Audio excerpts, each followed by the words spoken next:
యేసయ్యా స్తోత్రాలయ్యా నా దైవము నీవయ్యా. శుభోదయం. క్రీస్తునందు ప్రియమైన దేవుని బిడ్డలారా, మన రక్షకుడైన యేసుక్రీస్తు వారి యొక్క పరిశుద్ధ నామములో మీ అందరికీ ఉదయకాల శుభాలు తెలియజేస్తున్నాను. దేవుని యొక్క మహాకృపను బట్టి దేవుడు మరి గత వారం అంతా కూడా మరి మన పనుల్లో, ప్రయాణ బాధ్యతల్లో, ఆయన కాపుదల్లో మరి మనందరినీ భద్రపరిచి ఈ ఉదయకాల సమయంలో మరి సెప్టెంబర్ 29 మరి వీక్లో ఫస్ట్ డేలో దేవుని యొక్క చల్లని మెల్లని స్వరమైనటువంటి కృపను దేవుడు మన అందరికి దయచేయటను బట్టి మనం ఎంతగానో దేవునికి కృతజ్ఞతాస్తుతులు చెల్లించేస్తున్నవారుగా ఉన్నాం. ఈ దిన మన టీఎల్సీ దిన ఆహార వాక్యాన్ని మనం జ్ఞాపకం చేసుకుందాం. మరి ఎప్పట్లాగానే మరి మధ్యలో చివరిలో కానీ మీకు క్వశ్చన్ అడగటం జరుగుతుంది. దానికి రైట్ ఆన్సర్ని మన టీఎల్సీ యూట్యూబ్ ఛానల్లో కామెంట్ బాక్స్లో పోస్ట్ చేయాల్సిందిగా మనం చేస్తున్నాను. చాలామంది చక్కగా మీరు సమయస్ఫూర్తితో సమయానుకూలంగా పంపించడాన్ని బట్టి మరి వారిలో నుంచి రోజు పంపుతున్న వారిలో 7 నుంచి 8 లోపు ఎవరైతే పంపిస్తున్నారో వారిలో నుంచి ఒక 5గురిని ఫస్ట్ పంపించేటువంటి వారిలో సెలెక్ట్ చేయటం జరుగుతుంది. అది గమనించి సమయానుకూలంగా మీరు పోస్ట్ చేయాల్సిందిగా మనం చేస్తున్నాను. ఏబు గ్రంథం 36వ అధ్యాయము 11వ వచనాన్ని మనం చదువుకుందాం. వారు ఆలకించి ఆయనను సేవించినడల తమ దినములను క్షేమముగాను తమ సంవత్సరములను సుఖముగాను వెళ్ళబుచ్చెదరు. దేవుని బిడ్డలారా, ఉదయకాల సమయంలో దేవుడు దివ్యమైనటువంటి 3 మాటల ద్వారా మనతో మాట్లాడుతున్నారు. ఈ భాగంలో మొదటి తలంపు ఏంటంటే వారు ఆలకించి ఆయనను సేవించిన ఎడల అనేటువంటి మాట. ఎవరైతే ఆలకిస్తారో, ఇది ప్రతిసారి కూడా బైబిల్ గ్రంథంలో మనకు ఒక హెచ్చరిక లాంటిది ఈ మాట, ఆలకించటం. ఎవరు చెబుతున్నా కానీ ఏం చెబుతున్నారు అనేటువంటిది, ఆలకించటం అనేటువంటిది గొప్ప, అది ఒక సుగుణం, అది ఒక గొప్ప ఆణిముత్యం లాంటిది. ఈనాడు చెప్పటమే కానీ వినేటువంటి వారు తక్కువ అవుతున్న పరిస్థితులు. ఆలకించటం, వినటం అనేటువంటిది అది ఒక శ్రేష్టమైనటువంటి పరిస్థితి.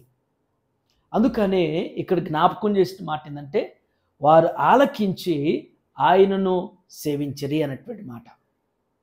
ఆలకించటం ద్వారా వారు ఏం చెబుతున్నారో, ఎవరిని గురించి చెబుతున్నారో, చెప్పేటువంటి వారిలో ఏమున్నది అనేటువంటిది గ్రహించగలుగుతారు. ఈనాడు మనం మరి ఎందరో దేవుని యొక్క సన్నిధికి వస్తూ ఉంటారు. కానీ మరి ఎంతమంది వాక్యాన్ని ఆలకిస్తున్నారు, వాక్యాన్ని ధ్యానిస్తూ ఉన్నారు? ఎందరైతే ఆలకిస్తారో, ఆలకించినటువంటి వారు దేవుని యొక్క శక్తి ఏంటో, దేవుని యొక్క మహిమ ఏంటో, దేవుని యొక్క ఔన్నత్యం ఏంటో వారు తెలుసుకోగలుగుతారు. తెలుసుకున్నటువంటి వారు ఖచ్చితంగా ఆయనను సేవించగలుగుతారు. ఈనాడు పరిపూర్ణంగా దేవుని సేవించలేకపోవటం కారణం ఏంటంటే దేవుడు ఎవరో కూడా తెలియనటువంటి పరిస్థితులు ఉన్నారు.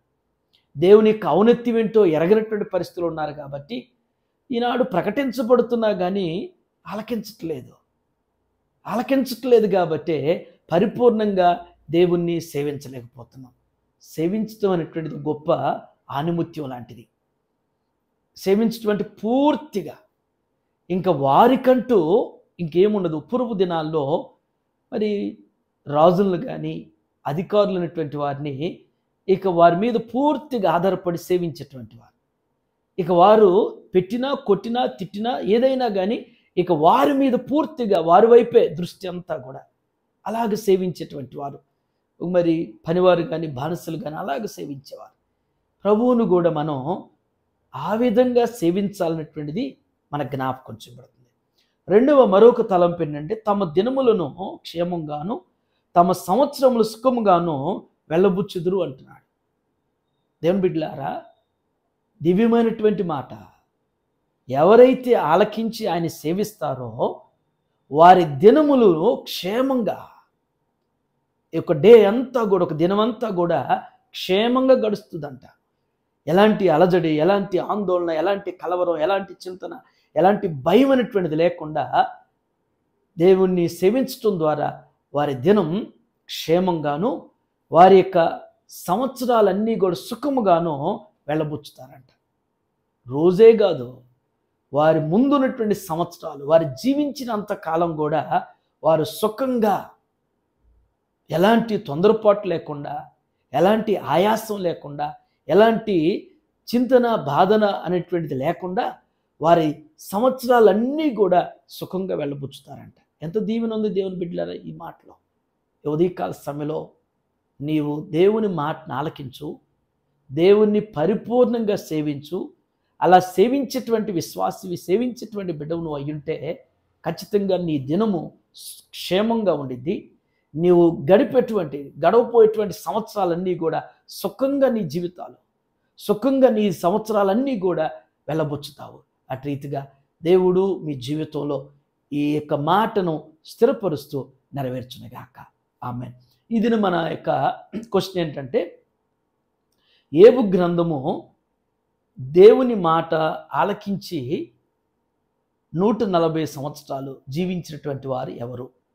ఏబు గ్రంథంలో దేవుని మాటను ఆలకించి 140 సంవత్సరాలు జీవించినటువంటి వ్యక్తి, ఆ భక్తుడు ఎవరు?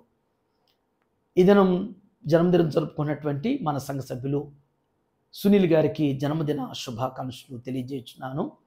సామెతల గ్రంథం 9:11 ప్రకారం, నా వల్ల నీకు దీర్ఘాయువును, నువ్వు జీవించే సంవత్సరం అధికమవుతారు సెలవిచ్చట్లుగా సునీల్ గారికి దేవుడు ఇలాంటి దయాకిరీటాలు ఇంకా అనేకం అనుగ్రహిస్తూ మంచి ఆరోగ్యాన్ని, ఆయుష్ను, నెమ్మదిని దేవుడు అనుగ్రహిస్తూ వారిని, వారి కుటుంబాన్ని దేవుడు దీవించును గాక. ఆమేన్. ఎందుకు నన్నింతగా నీవు ప్రేమించితివో దేవా, ఎందుకు నన్నింతగా నీవు ప్రేమించితివో దేవా, ఎందుకు నన్నింతగా నీవు ప్రేమించితివో. ప్రార్థన చేసుకుందాం. ప్రేమ కలిగిన ఆయన, కృప కలిగిన తండ్రి, జీవగల మా రక్షక మీకు వందనాలు. ఏ ఉదయం నాయన దివ్యమైనటువంటి, శ్రేష్టమైనటువంటి, ఆత్మీయమైనటువంటి తలంపుల ద్వారా మాతో మీరు మాట్లాడినందుకు వందనాలు చెల్లిస్తున్నాం.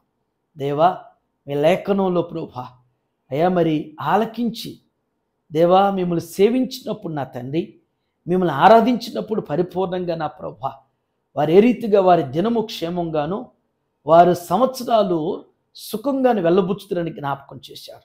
ఈ ఉదయం నాయన టీఎల్సీ దిన ఆహారం చూస్తున్న ప్రతి బిడ్డను కూడా జ్ఞాపకం చేసుకోండి.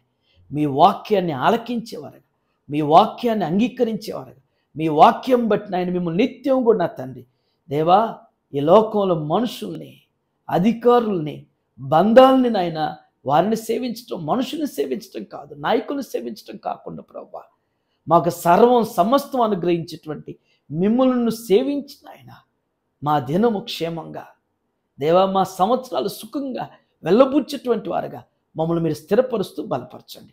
ఈ దినం జన్మదినం జరుపుకున్నటువంటి మా ప్రియులు సునీల్ గారిని బట్టి మీకు వందనాలు ప్రభువా. వారికి ఇచ్చినటువంటి దయాకిరీటం దేవా, ఇలాంటి దయాకిరీటం ఇంకా అనేకం వారు పొందుకున్న ప్రభువా. వారి యొక్క పనుల్లో, ప్రయాణాల్లో, బాధ్యతలు మీరు తోడుగా ఉండండి. వారికి ఇచ్చినటువంటి కుటుంబాన్ని మీరు దీవించిన ప్రభువా, ఆర్థికంగా, ఆత్మీయంగా కుటుంబాన్ని అభివృద్ధిపరిచి ఆస్వాదించమని మరొక పర్యాయం ఆయన టీఎల్సీ ఆహారం చూస్తున్న ప్రతి బిడ్డను కూడా జ్ఞాపకం చేసుకుని ఈ వీక్ అంతా నాయన బిడ్డలు చేయనటువంటి వారి యొక్క బాధ్యతల్లో మీరు వెన్నంటుండి మీ కృపాక్షేమములు బిడ్డలకు దయచేసి దీవించమని యేసు నామములో అడుగుచున్నాను తండ్రి. ఆమేన్. దేవుడు మీ అందరికీ తోడునగాక.